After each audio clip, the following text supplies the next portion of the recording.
talking about some of the influences in the beginning of the band, how has Pedigree changed since like the early 90s? As I said, our influences, for me, the influences why we started the band are still basically the same. And I still listen to the Swans and Golflesh, my favorite band, and Ministry and Young Gods. They are been a big influence for us.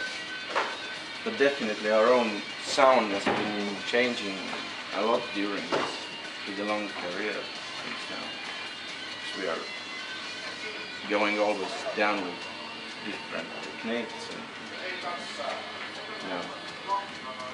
technology is changing fast, and so do we. Awesome. Well, were any of the band's themes influenced by like the occupation era, like before Pedigree started? You mean like Soviet occupation, like back in the day, pre-90s? Yeah, it was.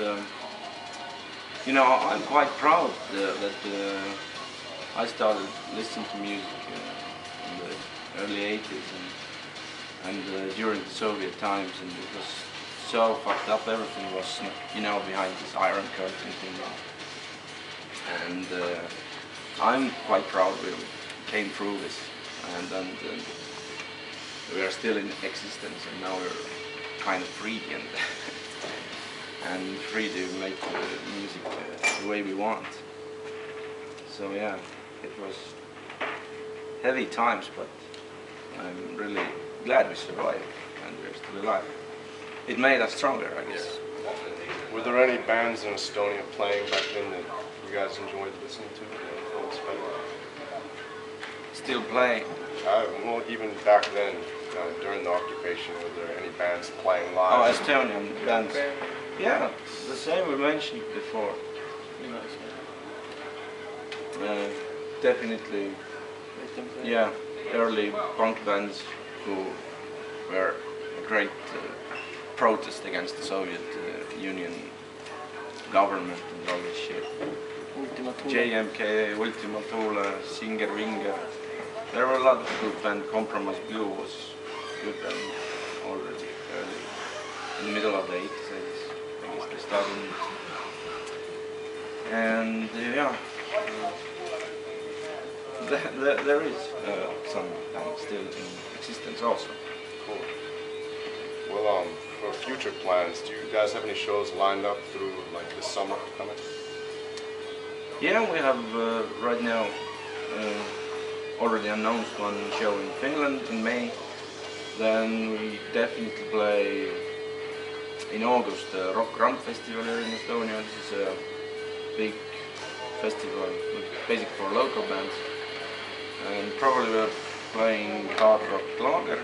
This is also a 2-day event, and there are lots of bands from abroad too, like this year's Rotten Christ and Pintrog headlining or something else. And there are some more things with Finland, but not announced yet.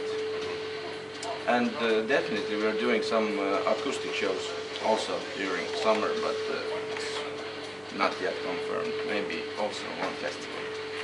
Do you guys ever plan to tour extensively outside of Estonia, like maybe other parts of Europe? Sure.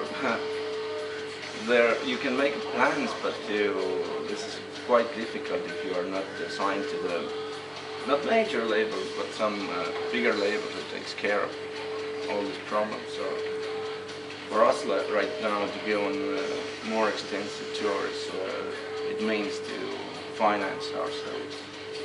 Basically, we have lots of gear with us.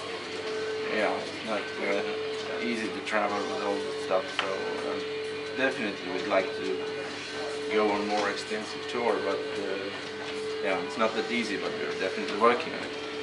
And our friends from the American band Screw, Adam Grossman, who played in the Ministry briefly, they are now coming back together, and we have a very warm communication level with Adam, and